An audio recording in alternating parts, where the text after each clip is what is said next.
Hi everyone, today we're going to go through the new Kashtira cards. They're going to be big for YCS Leon, so if anyone wants to go there or just wants to figure out what the new Kashtira cards do, there's a list up at the moment. It's not super relevant, like it's not like super, refined and all the rest of it. It's just showing the bulk of what the deck is, which is, let's go over some of the cards now and I'll show you them in practice. So we've got 3 Fenrir. Everyone knows what Fenrir does. If you've played by now, if you control a monsters, you special on it, you can add a costume monster from your deck, which is actually useful in this deck, other than adding itself, because you can add a whole host of them. When it attacks, it's got 2/4 attack, it's pretty big.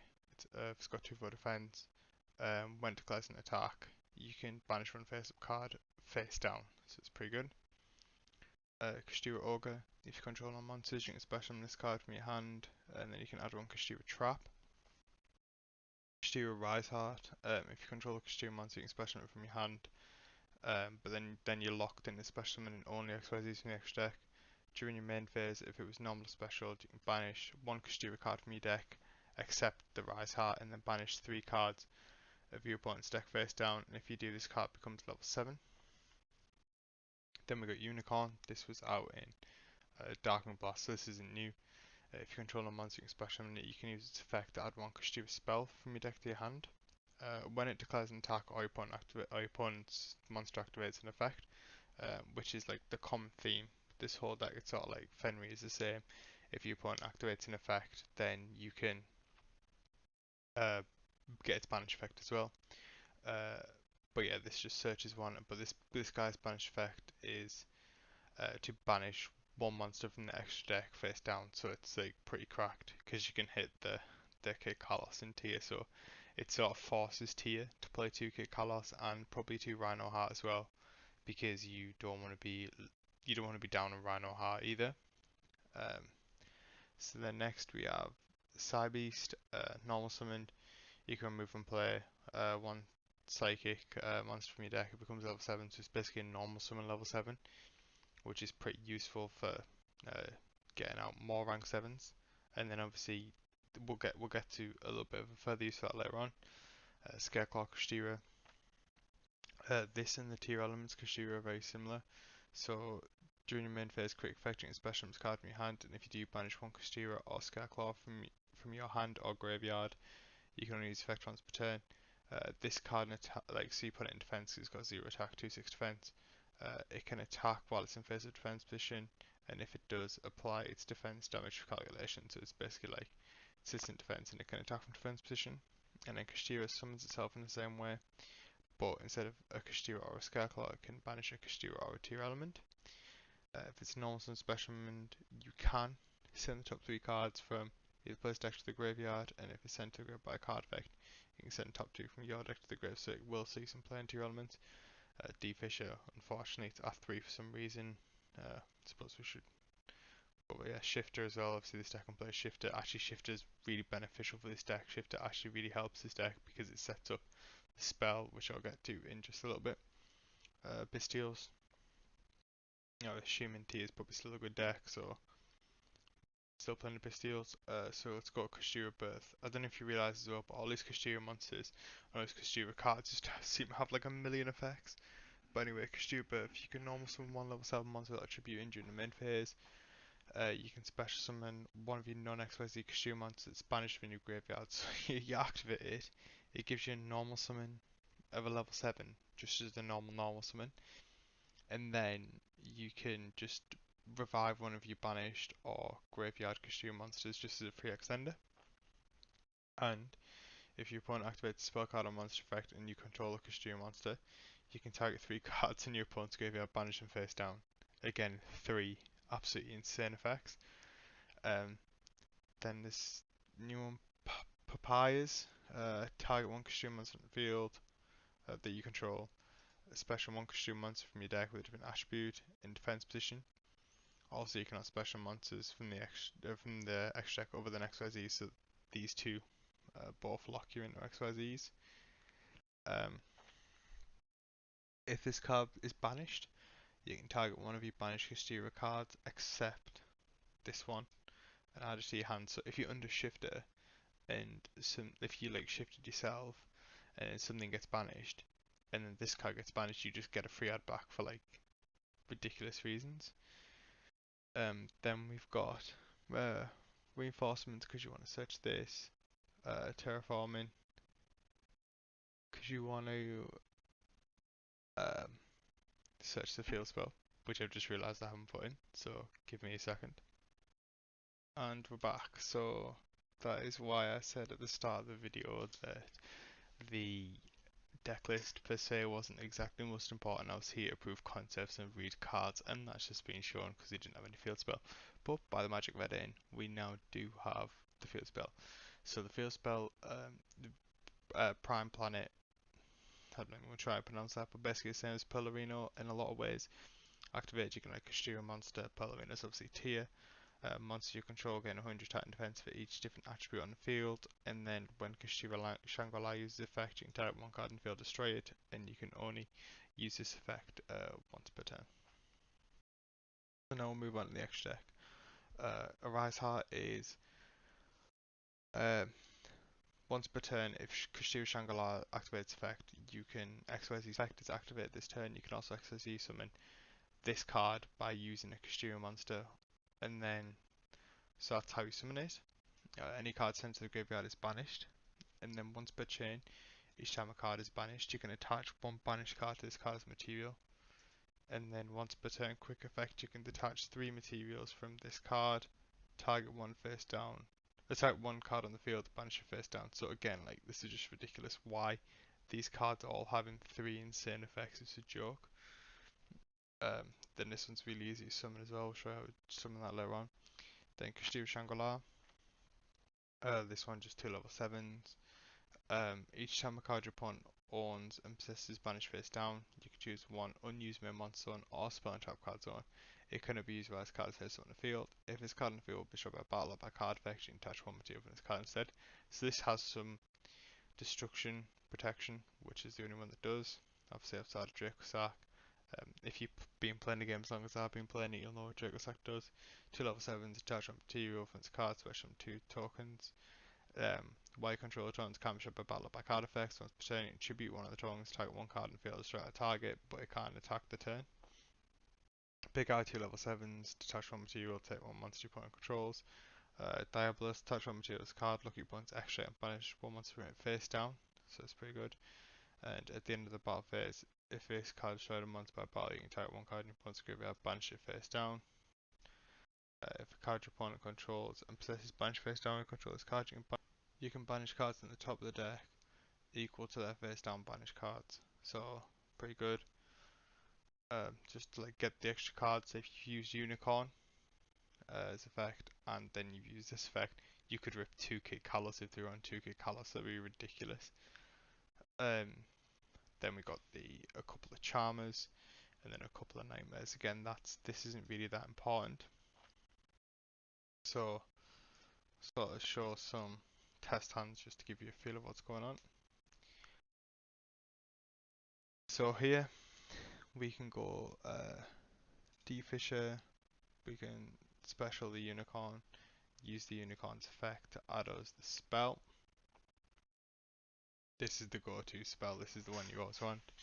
So I'll activate this spell, that's then going to summon out Fenrir.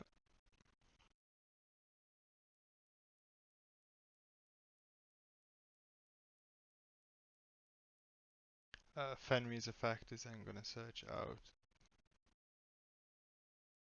Rise Heart. This is then going to make Shangri-La.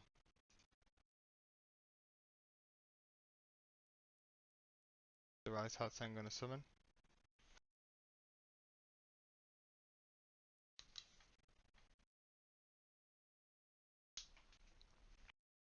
Use its effect. Banish some cards, banish one from our deck. At this point, get the, where is it? Yoga.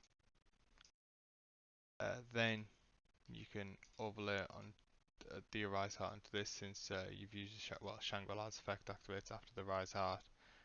blocking out a monster zone. Then you overlay into this. Then obviously now because we've opened the birth, we can use the birth to special back the ogre. Then we can use ogre's effect. That's going to search as a trap. Oh, I didn't go over this trap. This trap is during the player's turning a special one you consume monsters that is banished from your hand.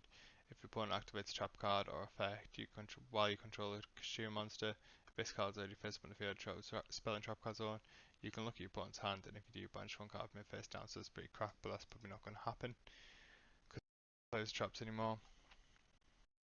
So then you've got this, and then you've got your Side Beast. Your Side Beast can also just banish something probably that we want to summon, but banish a unicorn because we're going to grab the Fenrir in a second, making this level 7. Then you can make Diabolos and rip a card from their X deck. So what we've got now is we're going into their turn, draw phase, standby, then Shangri-La happens, you just special one from your deck. So we now have a trap with lots of recursion. Oh, so this should be banished because of the deviation. We now have a trap with lots of recursion. We have birth with recursion. We have a Fenrir to rip a banish a monster face down. If they don't deal with the Fenrir, we get more plus stuff at next turn. We have we've ripped a card out of the extra deck. This is a Macrocosmos, and every time we use any of these effects, we're going to get more materials for this, and we're also going to lock off more monster zones with this. And then obviously we've got an imperm, but that was unsearchable, so you know that's just like a bit of the icing on the cake. So we'll have another test hand, and then I'll round it out by um, talking about some of the ways that you can beat this. So again, this hand's cracked, so we can just declare. I'm pretty much always going for this. This spell is too broken.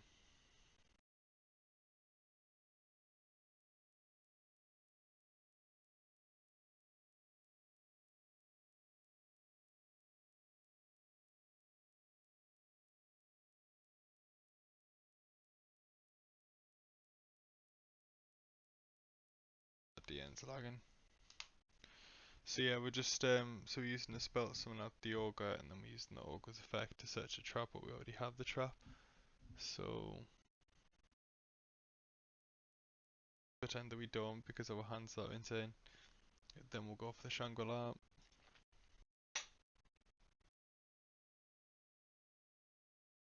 Then we'll splash summon this.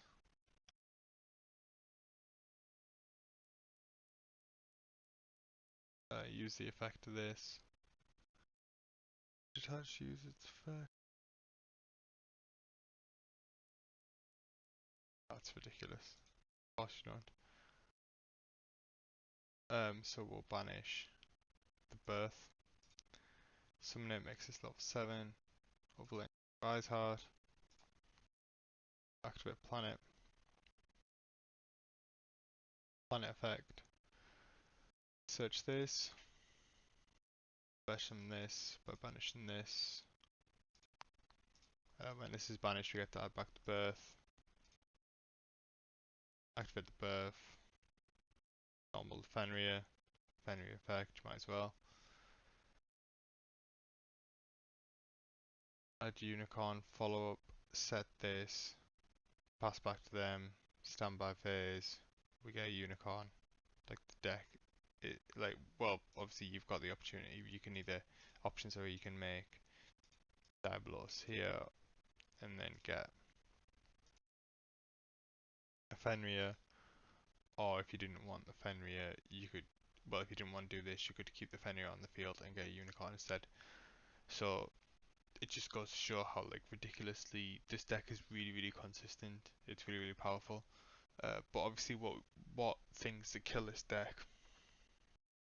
I made a few notes because there's quite a lot of things that kill this deck. So we've got Dark Ruler, obviously just wiping the board. You still have the planning pop in the same way that the tier elements do, which can be a bit of a disruption, but it's not like tier elements where you can use a Shizu to shuffle it back. So I think you'll find it really difficult to resolve that planet. So I don't really think that's an issue. I think Dark Wheeler kills it quite a lot, but then again, a lot of Dark Wheeler kills a lot of decks. Droll. Droll's got to be really huge against this, just because there's a lot of searching. I haven't tested that 100% to actually prove exactly what you can do through Droll or thought of a game plan through Droll, but I'm assuming Droll's pretty good. Normally is. And then Nibiru. Nibiru just cooks this deck. Like there isn't really any way you can play around it, to be honest. Like in Engine, there's no way you can play around it. You're just getting cooked every time. I think Gamma on the Rise Heart's got to be pretty good, because a Gamma on the Rise Heart shuts them off the banish. It doesn't let them trigger the Shangri-La, and then they can't make the Rise Heart. So Gamma on this guy is probably pretty good. Like I said, I need to do a bit more testing. This is still early days. I mean, the deck doesn't come out for like 2 months. Um, so yeah, that's pretty good Gamma. Dark Hole, that's pretty good. I mean, it wipes everything other than the Shangri-La, but obviously if you do have this trap, you can bring back the Arise Heart as well. So like, you know, Dark Hole's probably not that insane. Evenly, absolutely cracked against this deck. Like Evenly is absolutely insane. You've got no Omni. The deck really struggles. Um, a Book of Lunar Eclipse, I think it is, or Book of Eclipse.